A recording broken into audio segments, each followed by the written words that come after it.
Assalamualaikum warahmatullahi wabarakatuh. Teman-teman, semoga semuanya dalam keadaan sehat. Dan di sini saya akan mengajak teman-teman untuk kita belajar kembali membahas beberapa soal bimbingan dan konseling. Kali ini saya akan membahas beberapa soal untuk mempersiapkan mengikuti pretest PPG bagi teman-teman yang akan mengikuti pretest PPG dalam jabatan tahun 2022 ini dalam jalur Kementerian Agama.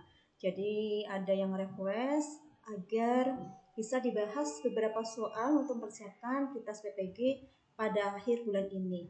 Semoga video saya ini bisa membantu teman-teman dalam mempersiapkan belajar dan diberikan kelulusan.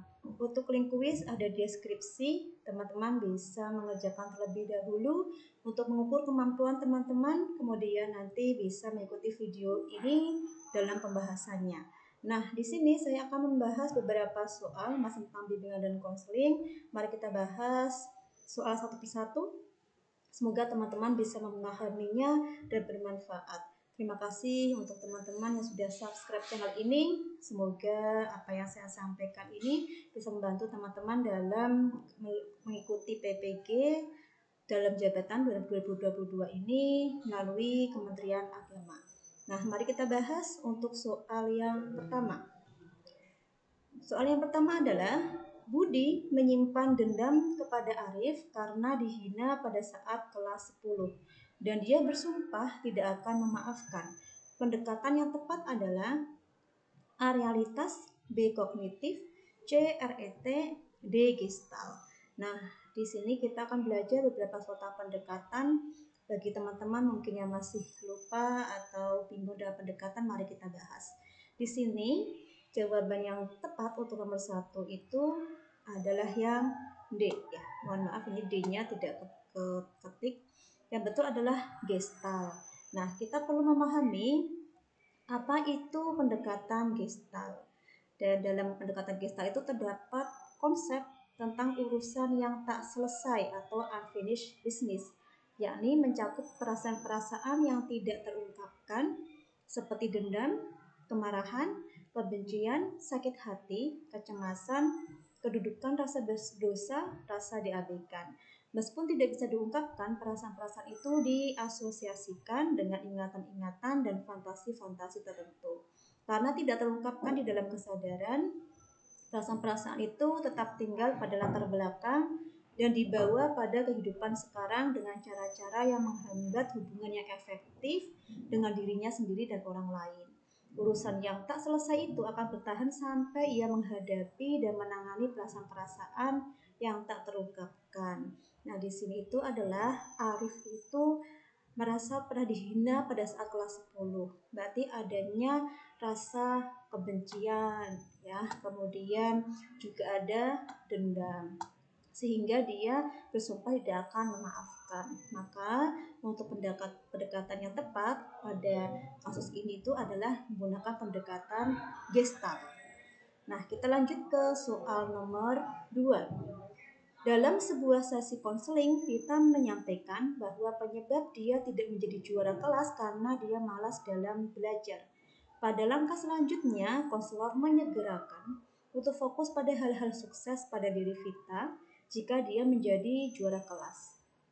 Yang dilakukan konselor merupakan sudut pandang dari pendekatan A. REBT, B. Rasionalisasi, C. SFBC, D. Transaksional. Di sini ada kata kuncinya ya teman-teman, yaitu menyegerakan untuk fokus. Nah, kalau ada kata fokus ini, maka jawaban yang benar itu adalah pendekatannya, yaitu pendekatan SFBC. Konseling singkat berfokus solusi SFBC atau Solution Focused Brief Counseling juga disebut konseling yang berfokus pada solusi atau praktik konseling pada pembangunan solusi. Dikembangkan oleh Stephen Deshes, Inso Kimberg, dan rekan-rekan mereka. Seperti namanya, SFBT berfokus pada masa depan dan berorientasi pada tujuan, dan berfokus pada solusi daripada membahas masalah yang membuat konseling tidak nyaman dengan permasalahannya. Jadi dari masalah atau kasus ini, Vita itu diajak oleh konselor untuk langsung menyegerakan fokus pada hal-hal yang dialami oleh Vita. Karena ada kata fokus, maka di sini masuk dalam pendekatan SFBC. Untuk soal nomor 3, Konsli merupakan seorang siswa yang fobia dengan ayam. Hal ini disebabkan masa kecil Konsli yang merasa takut dengan kakeknya tapi tidak dapat disalurkan. Perasaan takut ini kemudian dilampiaskan kepada ayam karena kakeknya suka memelihara ayam. Hal ini yang membuat Konsli merasa ketakutan jika melihat ayam. Hal ini sangat mengganggu Konsli karena banyak yang memelihara ayam. Dari kasus tersebut, pendekatan yang cocok digunakan adalah A. Behavior, B. Realitas, C. Psikoanalisis, D. Person Center. Modal seperti ini, soal-soal seperti ini itu sering keluar dan mungkin teman-teman akan terjebak antara harus menjawab apakah ini Gestalt atau ini adalah psikoanalisis. Nah, dari soal ini itu jawabannya adalah psikoanalisis ya, bukan Gestalt. Kalau Gestalt itu dendamnya lebih dilampiaskan langsung ke orangnya. Tetapi kalau psikoanalisis itu lebih kepada benda yang disukai oleh orang tersebut. Mari kita bahas untuk psikoanalisis. Secara umum, hakikat konseling itu adalah mengubah perilaku. Dalam pendekatan psikoanalisis, hakikat konseling adalah agar individu mengetahui ego dan menempatkan ego pada tempat yang benar, yaitu sebagai pihak mampu memilih secara rasional yang menjadi mediator antara id dan superego. Konseling dalam pandangan psikoanalisis adalah sebagai proses reeduksi terhadap ego menjadi lebih realistik dan rasional. Jadi untuk soal modal seperti ini masuk dalam pendekatan psikoanalisis. Untuk soal yang nomor 4, Dewi seringkali terganggu dengan keyakinan untuk selalu sempurna dalam mengerjakan tugas. Konselor lalu memberi kesempatan Dewi untuk mengerjakan tugas seadanya guna melawan pikiran irasionalnya. Teknik konseling rasional emotif behavior yang diterapkan adalah A. Rational role reversal, B. Behavioral disposition, C. Role playing, D. Exposure. Nah, soal nomor 4 ini itu jawaban yang benar adalah yang teman-teman, yaitu yang B ya, rational disposition. Jadi di sini Dewi itu merasa terganggu dan kayaknya tuh selalu sempurna, maka harus ditentang, disposition harus ditentang gitu ya. Nah, di sini ada beberapa teknik behavioral. Ada dispute tingkah laku, ada bermain peran atau role playing, ada peran rasional atau terbalik, dan juga ada pengalaman langsung. Jadi soal yang kita bahas ini itu lebih masuk ke dalam teknik dispute tingkah laku, yaitu behavioral disposition. Jadi untuk behavioral disposition atau risk taking yaitu memberikan kesempatan kepada konseli untuk mengalami kejadian yang menyebabkan berpikir irasional dan melawan keyakinan tersebut. Jadi contohnya itu seperti konseli memiliki keyakinan bahwa ia harus sempurna mengerjakan tugas, maka konseli diminta untuk mengerjakan tugas seadanya. Jadi seperti soal ini ya, maka jawaban yang benar adalah yang B, behavioral disposition, ditentang. Untuk soal nomor 5, seorang siswa berasal dari keluarga kurang mampu, tetapi dia selalu memperlihatkan seolah-olah menjadi anak orang kaya di depan teman-temannya. Dalam menangani masalah yang dialami siswa tersebut, teknik apa yang sebaiknya digunakan oleh konselor? A. SFBC, B. REBT, C. Person Center, D. Transaksional. Untuk soal nomor 5 ini itu juga model-modelnya sering keluar ya. Jawaban yang benar itu adalah yang C ya teman-teman, yaitu person center.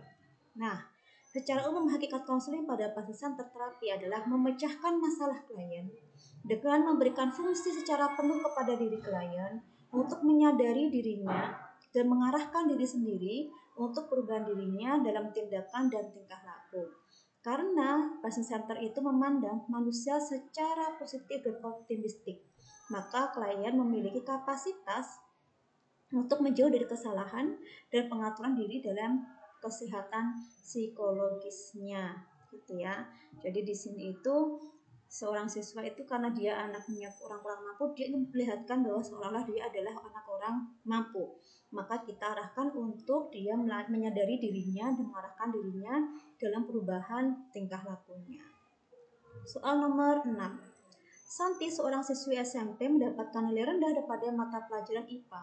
Padahal menurutnya ia telah belajar dengan tekun. Ia merasa sangat kecewa. dan ia menganggap bahwa ia gagal karena orang tidak menghargai usahanya, dan akhirnya Santi menimbang apakah selama ini dia masih salah dalam cara belajarnya. Dan Santi bisa menyimpulkan bahwa nilai rendah bukan akhir dari segalanya, namun masih ada waktu untuk memperbaikinya. Skema pendekatan konseling apa yang dialami Santi? A. Pendekatan behavioral, B. Pendekatan konseling REB, C. Pendekatan client center, D. Pendekatan gestalt. Nah, untuk soal nomor 6 ini itu dimasuk ke pendekatan konseling rational emotive behavior ya teman-teman, yaitu REB. Bagian penting dari pendekatan konseling REB itu adalah adanya teori kepribadian dalamnya, ada A, B, C ya. Jadi teori ini mengacu pada 3 komponen pengalaman di mana seseorang dapat memastikan apakah sistem keyakinan terdistorsi. A itu apa? A adalah activating event, ada suatu peristiwa yang dialami seseorang. B itu adalah belief, yaitu keyakinan seseorang tentang kebenaran peristiwa tersebut. C itu consequence, yaitu merupakan konsekuensi emosional sebagai akibat dari keyakinan seseorang terhadap suatu peristiwa. Pada konseling REBT atau teori ABC ini dikembangkan lagi dengan penambahan D dan E, sehingga menjadi model A, B, C, D, E. D itu adalah disputing, argumen terhadap keyakinan irasional. E itu adalah efek, yaitu keadaan psikologis konseling setelah proses konseling. Jadi apa yang dialami Santi ini adalah masuk dalam pendekatan konseling REB. Nah, kita lanjut ke soal nomor 7. Seorang anak merasa bersalah kepada ibunya yang sudah meninggal. Ia berkata, "Ibu, aku selalu sayang ibu, tapi aku tidak bisa mengatakan kepada ibu." Ibunya mungkin menjawab, "Nak, walaupun kamu tidak mengungkapkan, tapi ibu tahu kamu sayang sama ibu." Pada kasus tersebut, teknik apa yang cocok digunakan? A. Kursi kosong, B. Client center, C. Top dog versus underdog, D. Membuat serial. Tentu teman-teman sudah pernah melihat atau mendengar soal-soal seperti ini ya. Nah, soal nomor 7 yang tepat adalah yang A, yaitu kursi kosong. Jadi kursi kosong itu adalah merupakan terapi yang diperuntukkan bagi individu yang tidak berdaya untuk mengungkapkan apa yang menjadi kendala dalam hidupnya, tidak mampu individu dan mengungkapkan masalah yang belum selesai, dan menjadi unfinished business dengan mengeksternalisasi, introyeksi atau konflik-konflik di dalamnya. Jadi di sini itu adalah karena dia nggak bisa mengungkapkan, maka harus digunakan teknik kursi kosong. Soal nomor 8. Berdasarkan hasil pelaksanaan pengisian angket sosiometri terhadap kelas 8, diperoleh gambaran ada seorang siswa yang terisolir. Setelah dilengkapi dengan wawancara mendalam, diperoleh diagnosa siswa tersebut dalam interaksi sosialnya selalu menggunakan egoistic child, sehingga temannya diharapkan selalu memahaminya. Untuk mengembangkan egoistic child tersebut, pendekatan yang tepat adalah A. Client center terapi, B. Psikoanalisa, C. Analisa transaksional, D. Rasional emotif terapi. Untuk soal nomor 8 ini, yang benar itu jawabannya adalah yang C, yaitu analisa transaksional. Apa itu analisa transaksional? Yaitu salah satu pendekatan psikoterapi yang menekankan pada hubungan interaksional. Transaksional maksudnya adalah hubungan komunikasi antara seseorang dan orang lain. Adapun hal yang dianalisis yaitu meliputi bagaimana bentuk, cara, dan isi dari komunikasi mereka. Jadi di sini adalah adanya interaksi, sehingga maka pendekatannya itu adalah analisa transaksional. Lanjut ke soal nomor 9. Kejadian seperti perceraian dalam keluarga, kenaikan kelas, kehilangan teman, menurut teori ABCD disebut sebagai A. Belief, B. Activating event, C. Emotional consequence, D. Disputing. Tadi sudah kita bahas ya. Nah, di sini adalah ada kata kuncinya yaitu kejadian. Nah, kejadian itu berarti masuknya adalah activating event yang B. Kita lanjut ke soal nomor 10. Farel merupakan anak kedua dari 4 bersaudara, laki-laki dan berusia 15 tahun. Farel mengeluhkan memiliki hubungan yang kurang baik dengan ayah dan kakak yang membuatnya merasa tidak senang dan tidak nyaman di rumah. Karena waktu kecil Farel pernah dimarahi dan sangat menyakitkan, sehingga Farel masih merasa kecewa sampai sekarang. Di kasus tersebut, pendekatan apa yang cocok digunakan? A. Psikoanalisis, B. Client center, C. Gestalt, D. Behavior. Nah, tadi teman-teman sudah membahas tentang unfinished business ya. Di sini ada juga unfinished business-nya ya, sehingga masuk dalam pendekatan Gestalt. Dalam pendekatan Gestalt itu terdapat konsep tentang urusan yang tidak selesai atau unfinished business, yakni mencakup perasaan-perasaan yang tidak terungkapkan seperti dendam, kemarahan, kebencian, sakit hati, kecemasan, kedudukan, rasa dosa, dan juga rasa diabaikan. Nah, ini beberapa soal yang sudah saya sampaikan. Ada 10 soal, semoga bisa membantu teman-teman dalam belajar mempersiapkan mengikuti pretest PPG untuk teman-teman yang akan mengikuti lewat jalur Kemenap, dan juga untuk teman-teman yang akan mengikuti UPPPG bisa terus belajar mempersiapkan soal-soalnya, berlatih soal-soal. Untuk link kuis sudah ada di deskripsi, teman-teman bisa mengerjakan soal-soalnya. Terima kasih sudah mengikuti channel ini, semoga apa yang saya sampaikan bermanfaat, dan mohon maaf jika ada kesalahan dan kekurangan. Wassalamualaikum warahmatullahi wabarakatuh.